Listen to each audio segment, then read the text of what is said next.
just use the counting tool.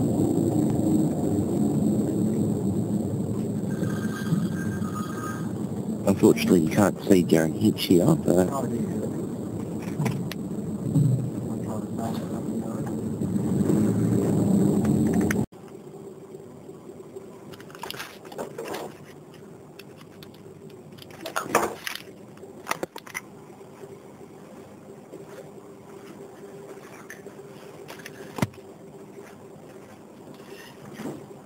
hey, I'm back again. We're into day 6, day 7, whatever it is, day 7, into Melbourne. Fly out on Wednesday. So I've taken a few photos, both on my digital and Nokia. Yesterday was grand final day. Went to Federation Square for a bit, and then went to the Young and Jackson right near Federation Square.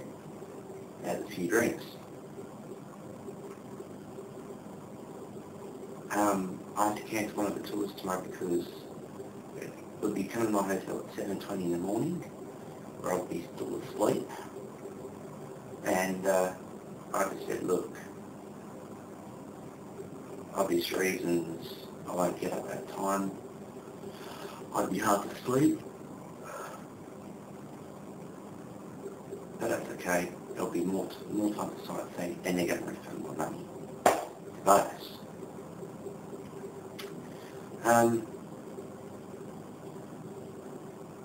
Anyway,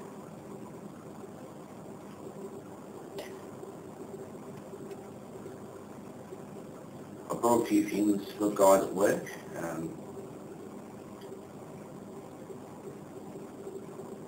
A couple of posters and 3 shirts.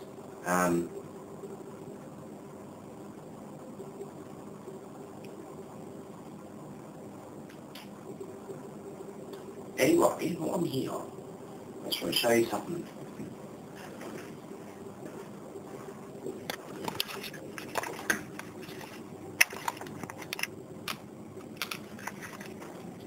Well, this is the 9th level of the hotel, and that's the bottom, that's Little Berg Street, just down there. Goes right down to Spencer Street and Southern Cross Station. Right there's a tennis court and apartment block. Obviously got the rich bastard who lives there, and the swimming pool.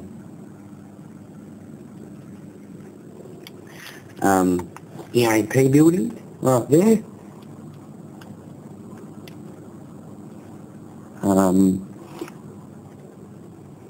And got the King Street backpackers just there for all those tight-ass tourists.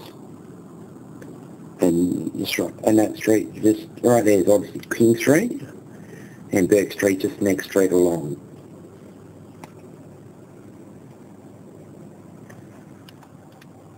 My bed, made it myself, make it look clean, and that's the shower and bathroom. You can see the shit house, sink, and where I watch TV. Of course there's adults only on there, so I'm not going to put it on for all those kids. Oh, they could probably get a preview of it. Anyway, it's all for now.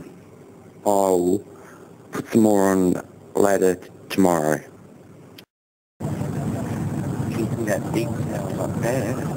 I went on there the Wednesday, Tuesday night when I first came in. And just down here is the South Bank precinct. And right there, so I had dinner last night, late in wine company. On the edge of the gardens for 3.8 kilometres, or just under 2.5 miles. Some of the world's best athletes have raced this track. The current record is 10 minutes and 12 seconds, set by Australia's great middle distance runner Craig Mottram in 2004. Nearby are the formal parklands of King's Domain, the outside performance centre of City Mines, as well as Government House, where the Governor of Victoria still resides today. If the Governor is within the state of Victoria, you'll see a yellow flag flying above Government House to your left. One of Melbourne's most recognisable landmarks, the Shrine of Remembrance, is Victoria's memorial to the service and sacrifice of its men and women in times of conflict. It's open from 10 a.m. There are guided tours at 11 a.m. and 2 p.m. as well as a self-guided audio tour for children.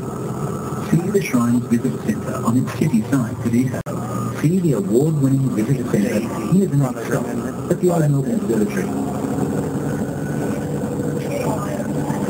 As we come up the boulevard here, off to your right-hand side you have the Shrine of Remembrance, and across on the left-hand side near the stop is the entrance into the Royal Botanic Gardens through the Visitor Centre and side.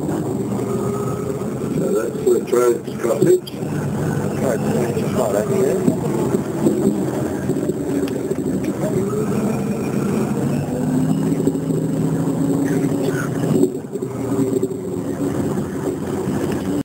The next intersection ahead is St Kilda Road.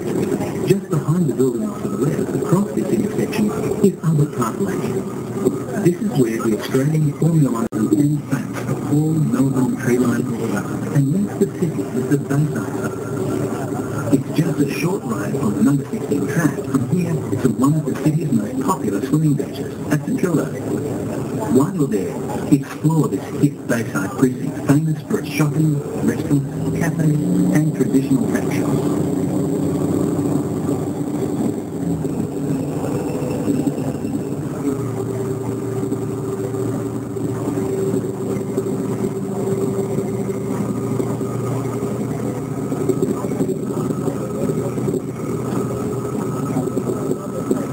The stately bluestone buildings on the left are Victoria Barracks. Constructed between 1856 and 1872, they were the base of the Australian War Gunners during World War II.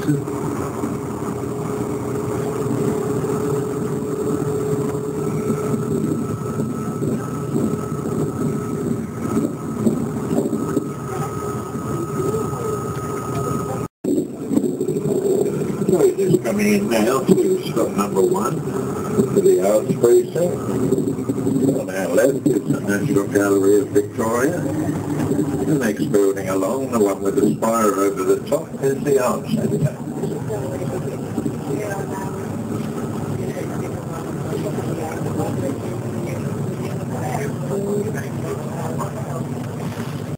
Cafes, restaurants and unique shopping. Across the river from Town Bank is Flinders Street Station. It's been the city's central railway station since 1910 and is one of just 2 stations above ground in the city centre. The rest are underground and form the city loop. Across the intersection and on your left is another Melbourne icon, Young and Jackson's Hotel.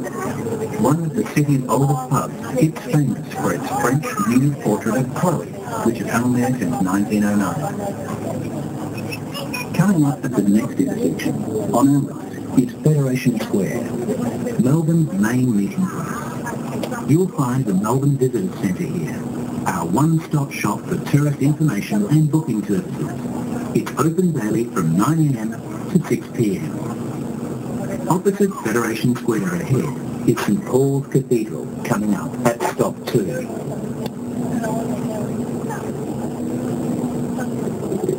So we're going to make a right-hand turn at this next intersection and we'll pull into stop number 2. Stop number 2 is the one you want for St Paul's Cathedral, which will be on your left. Federation Square, which will be on your right-hand side. Flinders Street Station, which is now at the rear of us.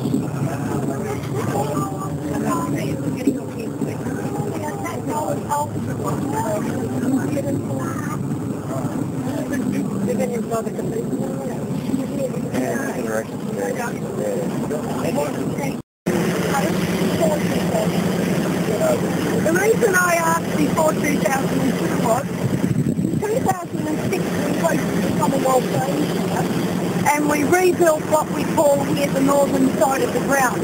And that's the 3 stands that are all under this fund of continuous use.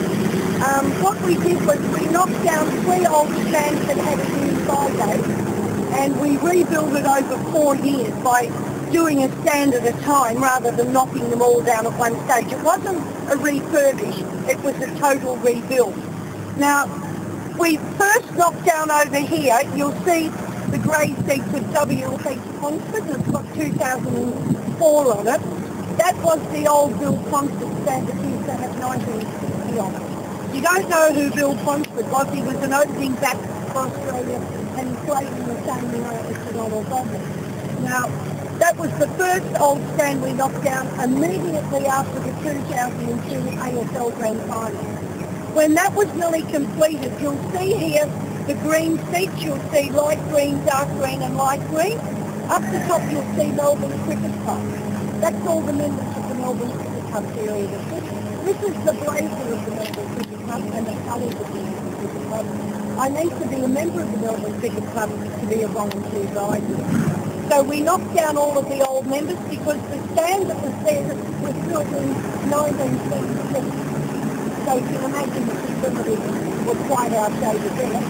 And now you're standing right in front of the new Olympic stand. Because in 1956 we went to the Olympic Games. And like the Commonwealth Games, we had opening ceremony, closing ceremony, all track and field events. Now the old stand is here, of course, that Olympic stand is 1956. So that was the last stand to be knocked down and the last one to be completed. In January of 2006, it's designed to take all the rainwater. There's 1.5 million litre underground out the front. So with all that water, insoluble water, we use it to wash the northern side of the ground. This route's caused a little problem with a little bit of shade.